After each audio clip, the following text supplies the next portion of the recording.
All right. So while the pot is still hot, pan is still hot, while the kitchen utensil is still at a high temperature, we're gonna have a little track breakdown, project file breakdown of Numbers, the new single. And if you want the stems for this, they're gonna be on the Patreon by the time this is uploaded. Much like half my discography, the stems are all there if you want them. Thank you to those who are already there. Your support does not go unappreciated. It means a lot to me. But yeah, it's there if you want it. But yeah, today we're just gonna be running through most of it, not all of it, because it's a fuck ton of stuff you can see. But just enough so you get an idea of what's going on. All right, so we're gonna go part by part, I guess. We're gonna start with the drums. We're gonna cover the drums throughout because it's the most constant element.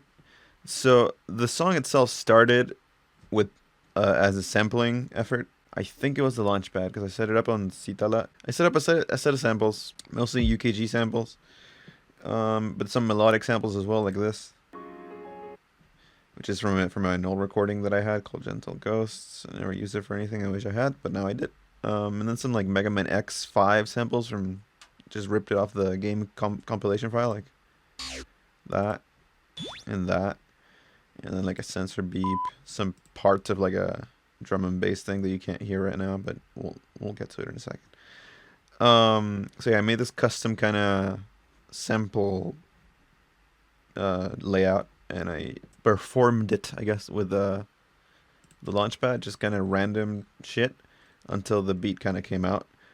So like the harmonic, melodic parts of the beat and the drums all kind of happened together. I didn't like lay something on top of the other. Like while I was playing, I was introducing these like piano things onto the drums. It just kind of starts like that, so you can hear it. Like if I just go to just solo the drum bus, you'll hear the those harmonic elements are in the drum bus because they were set up that way.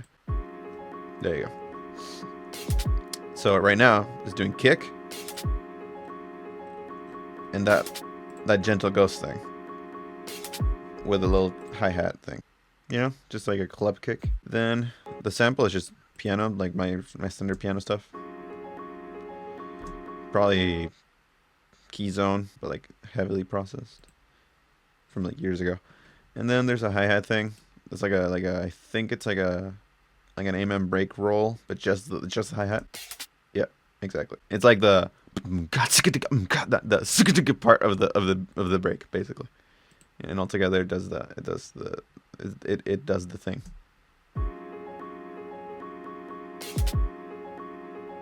I think there's like a little synth that I added later, just kind of to reinforce that harmonic context. I think it's this thing, main pads. Yeah, there you go. It's kind of like a water level sounding thing. And we have Infiltrator kind of going in. This thing, just kind of doing some filtering, just to add a little bit of texture. But yeah, so basically this is a bus compiled of two synths. One is this. The other one is this. So together, this. And you add that to the other thing, and then you got this.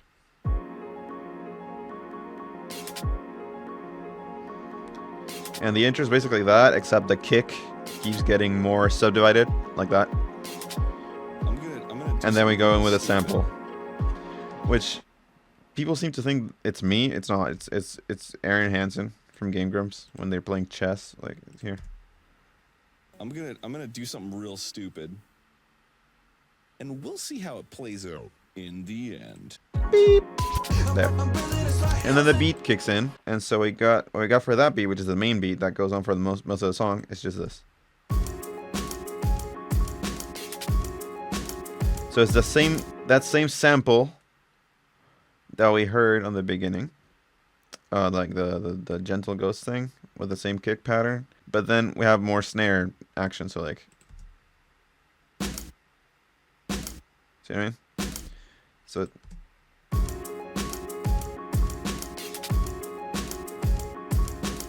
the only thing that really changes, I guess, is the snare.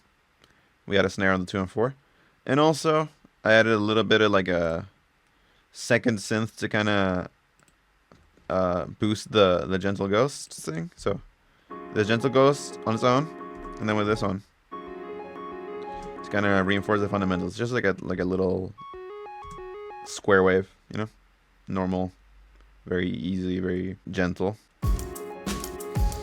And that's the beat the whole fucking time. There's like some variations there, but and then we go into the chorus, which is basically the same beat except we take out all the melodic elements. So like there's just drums.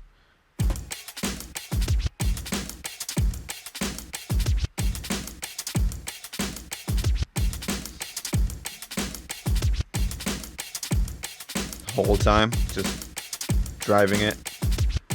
This song is in the drums, really. It's like without the drums it sounds like nothing. Exactly.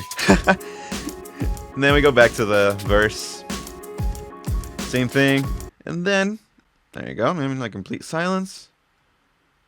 Then the kick comes in little by little, same kick as always, and then more volume, and then snare on 2 and 4 again.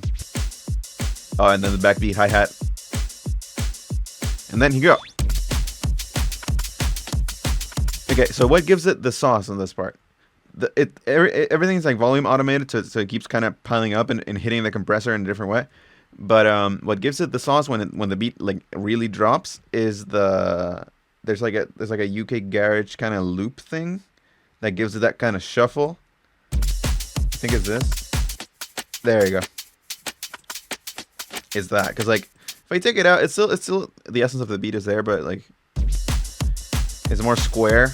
But if you bring this in,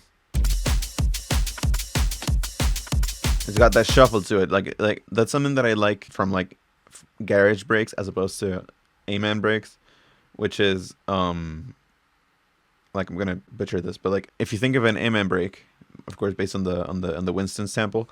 It's doing you know, very daga. But with the UK garage kind of stuff, there's like a shuffle to it. So it's not it's more like a it's got some swing to it. So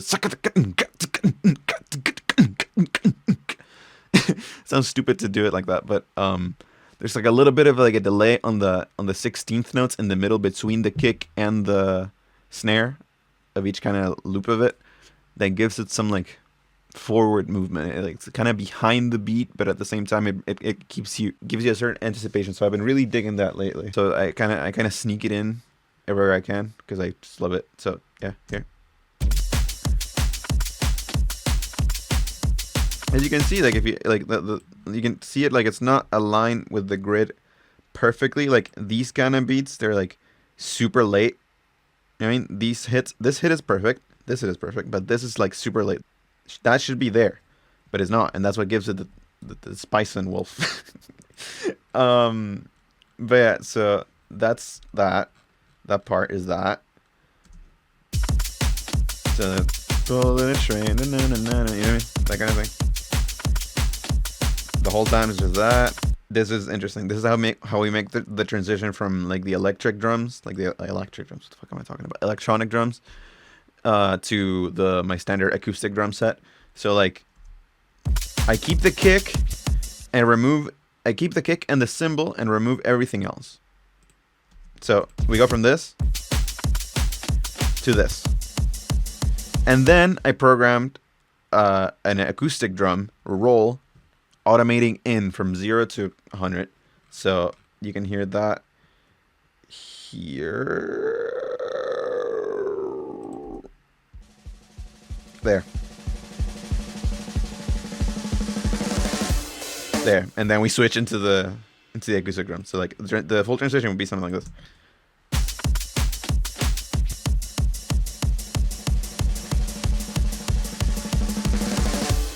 And there we go. And what is that? That's just my usual settings. Addictive drums, Sonar Designer, snare. Smash the fuck. Everything is clipping. Like, everything is clipping. That's part of the sauce. Is that drop for a while. And then on the second time around, we bring a little bit of the chorus electronic drums from the first chorus into this one. So like This is just straight up acoustic drums. And now, listen now. We got this going on as well. So I got both at the same time to give it even more like, is that a word? No. But like, you know, punch. Like that. And that's about it, really. Then he cuts off. And then we go into the last part, which is like just fucking noise. As you can see, the overheads are ringing like crazy. Everything is ringing. Everything is like super like hard compressed. And it's going to the first odd time signature of this song, 7, and it's doing just like a really hard 7 groove. So.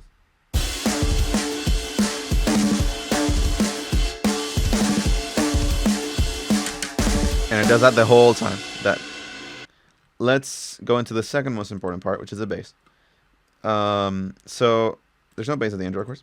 It's just what I showed you, the piano and the percussive elements. But then when the verse kicks in, when I'm building this house, whatever the fuck. I remember when I recorded this, I had only one finger available because I have like this fucking illness of my hands. Some of you may know. And so all my hands were bandaged, and I had one finger available. And I was like, I want to record, but I don't know what the fuck to do. So I was like, I'll record a bass line, I guess, because that's like, you know, big instrument, dumb movements, like very. So I was like, I want to see what I can come up with one finger, and so like, I just went like it was a C to D to E, I think, or something like that, or like the relative to that in whatever this key is. So it was just this.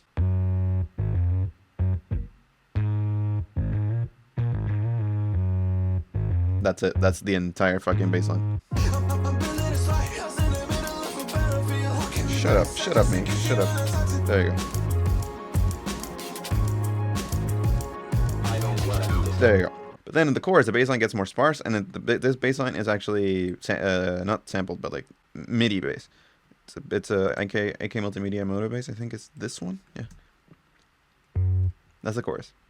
It's way more minimal. I think I used a Hofner setting for it to be really like tubby and like lame. That's kind of what I was looking for. So like the drums get harder, but the bass gets like really nice and like subdued. So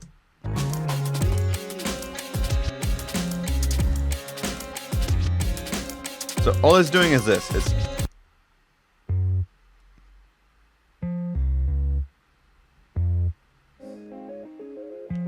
even though the chorus changes around it, the bass line is the same thing. We have this that I named the Eiffel bass because it reminds me of like early Eiffel 65, like the Europop album, which I fucking love. But it's super like Casio lame, like really cheap sounding bass sound, like you know what I mean? Like a Super Mario 64 kind of thing. But so like in context with the drums, it really, really does work.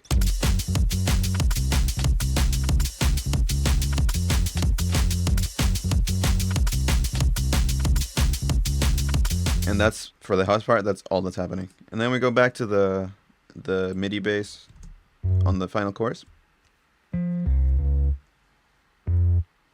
Literally the same thing. Maybe a little more volume. Not even, actually. No, yeah, it's the same thing.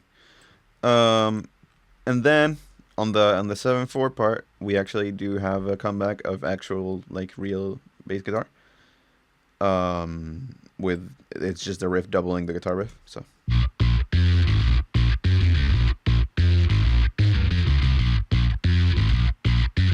That's it. That's the whole time. It's the same thing. And that is the same. My Squire running through neural DSP parallax. Believe it or not, I'm a notorious hater of the like new school of plugins because I think they're a little too specific. But parallax has been a dear friend lately. Pretty simple but like effective. Shall we move on to synths? I guess. Yeah, let's go synths. There's just a lot of synths going on here. There's a lot of synths. So the first thing is the pad that we heard, and that keeps going for the entire, all the verses. that keeps going. So in context, that. And then there's that Stephen Hawking thing. That's just like, if you look up Stephen Hawking speech generator, you'll get that, and you can just write whatever. Just write whatever. That's it. I just ran that through distortion.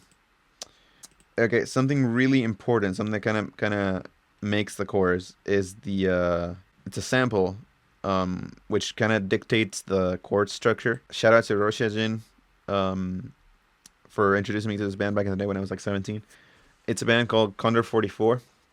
They have this like 12-minute song that has like a name that's like 22 and 4, something like that. Like it's like numbers and like letters and shit. They had this like they went on to create the band called 44th Music, and they recorded this version of this song that has like just like, it's probably one of my favorite songs of all time. I really like the texture of what they were doing, so I wanted to use it somehow. So it ended up being this. It's super chopped up and pitched. I mean, like, whatever. But it keeps the bum, bum, bum, bum. That's what dictates the bass line that I would go on to add. That's what dictates that's when it dictates where the vocals kind of sit. It's those 3 notes, 4 notes, I guess. Bum, bum, bum, bum. Yeah, it's like heavily processed. Like, it's barely recognizable, but like if you know the song, you'll recognize this. That has 2 iterations. The first iteration being this one on the first chorus, and then on the "Let Me Be Clean Again" part, it's doubled. So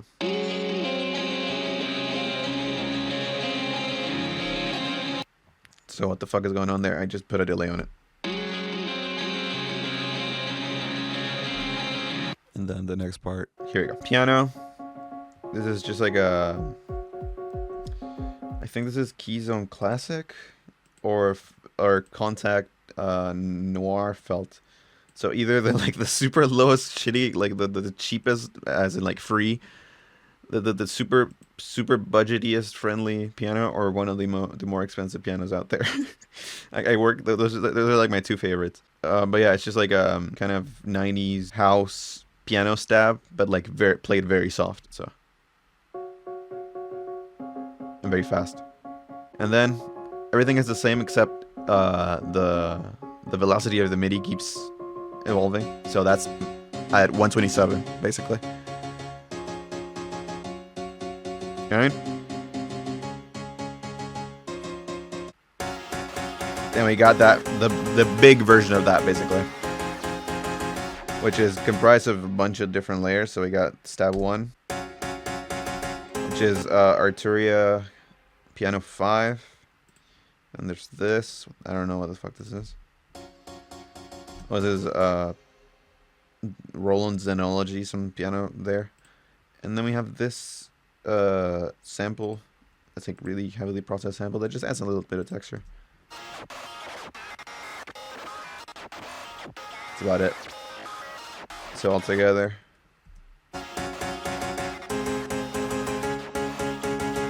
Alright.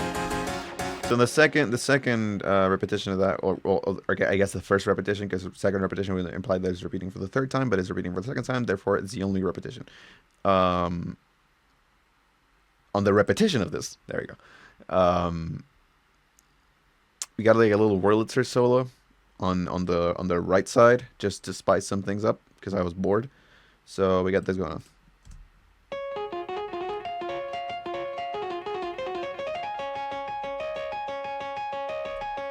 And there, I also introduced the first cello sample. It's from a Mellotron, just to kind of, like, it's like a warning for the next part, basically. So like you can kind of see it there, so right there.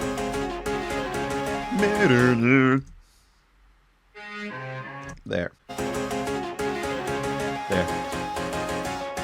And then we just keep building that up.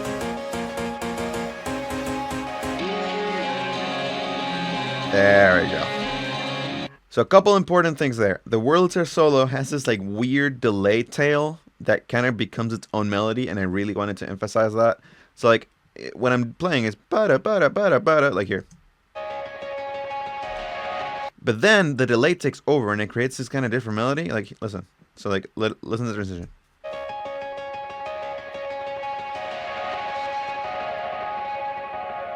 That.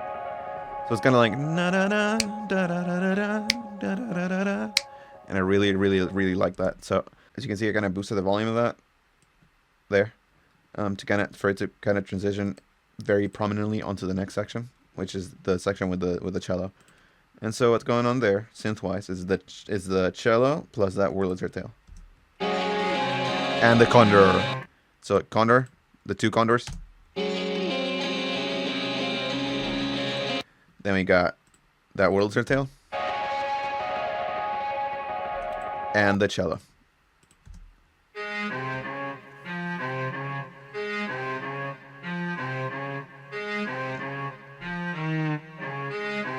Yeah, so all together. Noisy as shit. You know what I mean? Like it's not smooth at all. It's very clippy. But yeah, that's about it. And then we have this like the guitar outro screamy thing. It's got no synths on it, and then we come back to the Wurlitzer for like a little bit of it, like a second, to kind of just play that last riff, and it does this. Then we have the little bit of guitars that there is. We have let's go through them right now. There's not much on the yeah. I'm sorry. I'm just allergic to guitar. I'm just kidding. On the second, like, quote unquote chorus, we have this little noodle.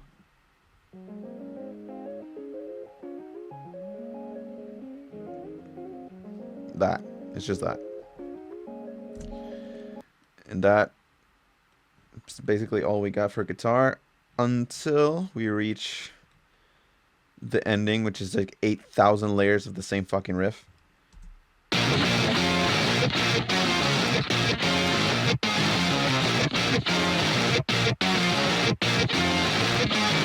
And that's it.